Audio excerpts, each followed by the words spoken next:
잘 다스리는 장로는 배나 존경할 줄 알아라. 장로라고 해서 다 똑같지 않다라는 의미도 담겨 있지만, 그렇다고 해서 못 다스리는 장로를 무시하라, 그런 뜻은 아닙니다. 단지 기본적인 예의를 다하되 잘 다스리는 장로들은 플러스 해라, 마이너스 하지 말아라 라는 겁니다. 못한다고 마이너스 하지 말고 기본적인 예의를 지키되 잘하는 사람에게는 플러스 하라 라는 의미가 있어요. 이 우리 그리스도인들의 가장 기본적인 인식입니다. 우리는 못한다고 마이너스 시키면 안 된다라는 거예요. 못해도 기본은 하십시오. 모두 기본은 하되 잘하는 사람에게는 플러스 하십시오. 2배를 플러스 하십시오 라는 의미이기도 합니다. 하나님의 방식이기도 해요. 하나님이 불순종하는 자들을 물론 징계도 합니다. 근데 그 징계는 사랑인데요, 기본적으로 하나님은 내버려 두세요. 징계하고 마이너스 시키는 것이 아니라 내버려 두세요. 근데 하나님께 순종하고 말씀에 순종하고 의롭게 살아가는 자들은 거기서 플러스해서 복을 주세요. 이게 하나님의 방법입니다. 이 하나님의 방법에 대한 이해가 여기 드러나 있어요. 그래서 잘 다스리는 장로들은 배나 존경 2배로 플러스 하시오, 그런 의미죠. 근데 특히 어떤 장로들이 있냐면 말씀과 가르침에 수고하는 장로들이 있어요. 그래서 장로는 사실 2가지 장로가 있습니다. 하나는 치리하는 장로, 다스리는 장로, 하나는 목양하는 장로, 2 장로가 있어요. 오늘날 치리하는 장로를 그냥 장로, 목양하는 장로를 목사, 그렇게 말하는 겁니다. 그래서 어떤 사람은 이명동직이다, 이름만 다르지 사실은 같은 거다라고 말하는데 그건 잘못된 겁니다. 이름은 같은데 동명이직이죠. 이름은 같은데 하는 일이 달라요. 물론 같이 할 수도 있고 그 안에 포함될 수도 있고. 그래서 이 장로라는 것은 오늘날로 치면 목사와 장로 모두를 포괄한 그런 말씀, 그런 내용들입니다. 잘 치리하는 장로를 배나 존경할 자로 하시오. 교회를 평화롭게 하고 솔선수범하고 하는 사람들은 배나 존경하시오. 다른 사람들에게 기본적으로 장로에 대한 예의를 갖추되 이런 사람은 플러스해서 배나 존경하시오. 근데 특히 말씀과 가르침에 수고하는 이들에게는 더욱더 배나 존경, 더욱더 플러스해서 존경하시오, 그런 뜻입니다. 그 존경하는 방법 중에 하나가 18절의 말씀인데요, 합당한 싹을 지불하시오라는 겁니다. 그러면서 인용한 말씀이 곡식을 밟아 떠는 소의 입에 망을 씌우지 말라 했다라는 신명기 25장에 있는 말씀을 이제 인용하는 거예요.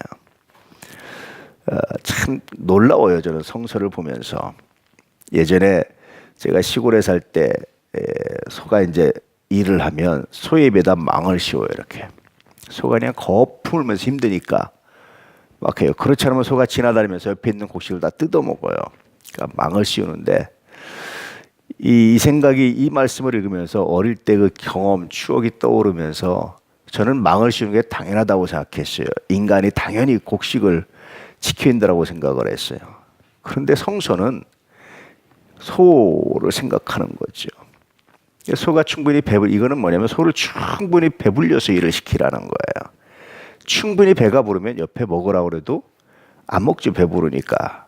그래서 소든 뭐든 일을 시키려면 충분히 먹이고 충분히 배부르게 하고 그러고 나서 일을 시켜야지, 소라고 먹을 것도 제대로 안 주고 일만 시키는 것은, 이것은 하나님의 정신이 옳지 않다. 왜냐하면 소를 만드신 분도 하나님이시기 때문에.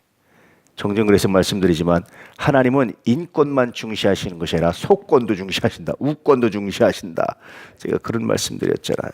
이게 하나님의 마음이에요. 모든 동물들, 모든 가축들이 하나님은 소중하게 여기시고 생명이 있는 것은 모두 다 하나님 아끼세요. 생명이 없는 것도 아끼시는데 하물며 생명이 있는 것을 아끼지 않으시겠느냐. 우리는 생명이 없는 것들은 많이 아끼죠. 금덩어리라든지 다이아몬드라든지. 근데 생명이 있는 것들은 소홀히 할 때가 참 많아요. 근데 성선이 생명 자체를 얼마나 귀중히 여기는지 몰라요. 그래서 이런 말씀에 비추어서 정당한 사례비를 지불하시는데 다른 데 눈들지 않도록 최선을 다해서 최상을 다해서 섬기십시오라는 의미를 간직하고 있어요. 그래야 다른 데 눈 돌리지 않습니다. 종종 제가 가르쳤던 사람들 상담을 받을 때가 있고 같이 대화를 할 때가 있어요.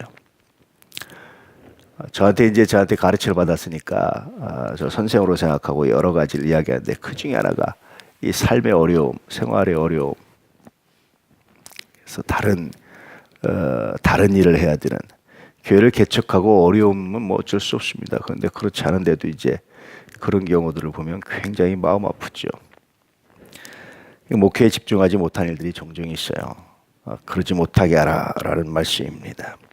그것이 첫 번째 배나 존경하는 방법이다. 두 번째는 장로에 대한 고발은 두세 증인이 없으면 받지 말 것이요. 여러 가지 이야기들이 있는데 그 이야기들은 두세 증인이 없으면 어떤 부정적 이야기도 받지 마십시오. 논하지 마십시오라는 의미를 담겨 있어요. 이것이 배나 존경하는 방법 중에 하나다. 이것만 있는 건 아니지만 특별히 이런 것들을 가르쳐야 비로소 교회가 온전히 든든히 세워져 갈 수 있다라는 것을 말씀해 주고 있어요. 오늘 다시 한번 여러분이 말씀을 기억하면서 저는 사실 우리 여자분들도 장로가 되는 것이 마땅하다고 보는데 누구든지 하나님 안에서 장로님이든 권사님이든 집사님이든 열심히 섬기는 자들은 우리는 배나 존경해야 됩니다. 특히 말씀을 가르치고 있는 우리 간사님들 정말 존중하고 사랑하고 아껴야 됩니다. 말씀을 가르친다는 건 생명의 길로 인도하는 정말 귀중한 거예요. 이런 일들에 든든히 서 있어야 교회가 든든히 세워져 갈 수 있다라는 것을 볼 수 있죠.